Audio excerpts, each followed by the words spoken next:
조갑제 TV 시청자 여러분 안녕하십니까? 2025년 12월 12일 새벽 4시입니다.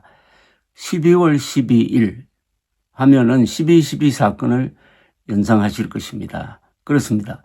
1979년 12월 12일 전두환 합동수사본부장이 이끄는 1단의 장교들이 정성화 계엄사령관을 불법 체포하면서 그날 밤 양쪽이 군대를 동원하고 결국 전두환 세력이 이겼습니다. 그래서 군의 실권을 장악하고 그 다음에 5월 정권을 장악하게 되는 그로부터 46년이 흐른 날입니다. 12.3 비상계엄을 다시 생각하게 됩니다. 어제 한 여론조사에서 국민의힘이 12.3 비상계엄과 윤석열 전 대통령 탄핵 이후 부적절하게 대응했다는 응답이 80%에 달하는 결과가 나왔습니다. 보수층도 응답자 10명 중 7명 이상이 국민의힘의 대응은 부적절했다고 평가했습니다. 이게 바로 윤의게인 세력에 대한 엄중한 국민의 심판이라고 볼 수가 있습니다. 윤의게인 세력 그리고 장동혁 체제에 대한 일종의 사형 선고 같이 들립니다. 엠블레인 퍼블릭, K-스탯 리서치, 코리아 리서치, 한국 리서치가 지난 8일에서 10일 사이 전국 18세 이상 1000명을 조사해 어제 발표한 12월 2주 전국 지표조사 따르면 12.3 비상계엄과 탄핵 이후 정당의 대응이 적절했다는 응답은 더불어민주당이 58%, 국민의힘이 13%로 집계가 되었습니다. 부적절했다는 응답은 민주당 35%, 국민의힘에 대해서는 80%였습니다. 그러니까 국민의힘을 점수로 따지면 13점입니다.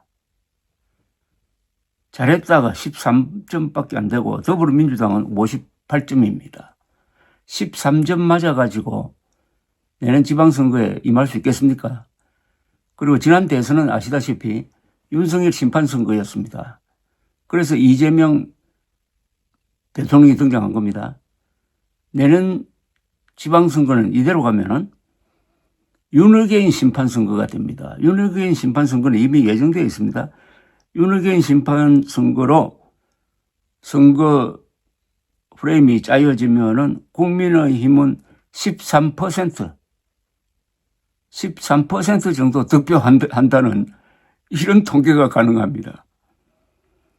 보수층에서도 73%는 국민의힘이 부적절하게 대응했다고 답을 했습니다.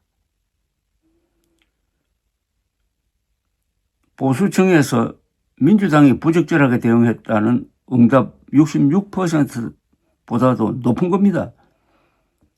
그러니까 보수층도 12.3 비상계엄 이후 대응에 있어서는 민주당이 더 잘했다 상대적으로 생각하니까 지금 국민의힘이 얼마나 비참한 처지에 놓여 있는지를 알 수가 있습니다. 보수층에서 국민의힘이 적절하게 대응했다고 답한 비율은 21%였습니다. 이게 국민의힘 지지율하고 비슷하게 나옵니다. 12.3 비상계엄이 내란에 해당한다고 생각하는 응답자는 64%, 내란에 해당하지 않는다는 응답자는 27%입니다. 중도층에서는 68%가 내란에 해당한다고 답을 하고 있습니다. 이재명 대통령의 국정 운영을 긍정평가한 응답자는 62%. 이 대통령 지지율은 2주 전 조사에선 58%였으니까 2주 사이에 4%포인트 올랐습니다.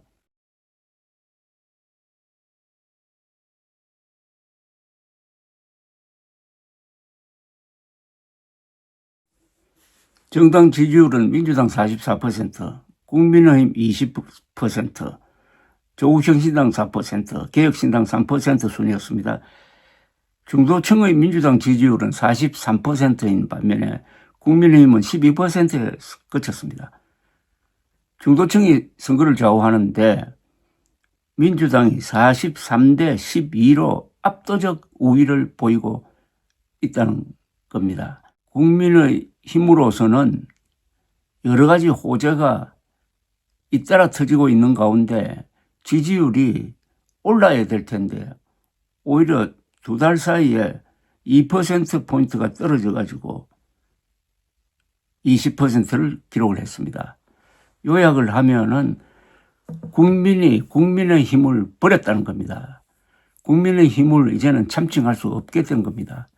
국민의 짐으로 바꾸든지 국민의 적으로 바꿔야 된다는 것입니다. 국민의 힘은 지금까지 썩은 새끼줄을 잡고 인수봉을 오르려다가 계속 추락하더니 이번에는 정말 추락할 지경에 이르렀습니다. 12.3 비상계엄 직후에 한동훈 노선을 따라서 윤석열과 결별을 했어야 되었습니다. 그리고 늦더라도 지난 4월 4일 윤석열이 헌법재판소에서 파면되었을 때 정신 차렸어야 했습니다. 그러지 않았습니다. 지난 5월 3일 김문수 씨를 후보로 뽑음으로써 즉 윤석열 심판선거에 윤석열 계열 후보를 뽑음으로써 사실상 선거를 포기를 했습니다. 대선에서 지고도 윤핵인 장동혁 씨를 대표로 뽑음으로써 이렇게 비참한 성적표를 받아들게 되었습니다. 국민의힘 당원들 성분이 문제입니다. 나이 많은 사람들이 일반 인구 구조보다도 너무나 많고 대구 경북 지역에 집중되어 있고 그리고 부정선거 음모론을 믿는 사람들이 너무나 많습니다. 국민의힘이 희망이 없다면 국민의힘 당원들도 희망이 없다는 이야기입니다. 그러면 이런 당은 자폭을 하든지 자멸을 하든지 아니면 외부 요인에 의해서 분당이 되든지 아니면 해산이 되든지 아니면은 맨정신 가진 보수가 새로 당을 만들어서 흡수해버리든지 하는 수가 벌어져야 됩니다. 왜냐? 국민의힘은 망해도 보수층은 건재하고 있기 때문입니다. 보수층은 지난 80년 대한민국 현대사를 주도했고 위대한 문명건설 세력으로 사라질 수가 없습니다. 가장 위대한 이야기를 쓴 주인공입니다. 한편 민주당은 계속 폭주를 하고 있습니다. 민주당은 좌파의 습성을 버리지 못하고 있습니다. 진영 논리에 빠져 있습니다. 그리고 헌법을 무시하고 있습니다. 그리고 좌파는 문명 건설 세력으로서는 맞지 않습니다. 인류 역사상 가장 위대한 역사를 만든 한국의 보수층입니다. The greatest story ever told. 한국의 보수층은 국민의 힘이라는 이 망해가는 조직에 의해서 대표될 수가 없습니다. 이제 한국의 보수층의 수준에 맞는 정당을 만들어내어야 할 역사적 사명을 갖게 되었습니다. 감사합니다.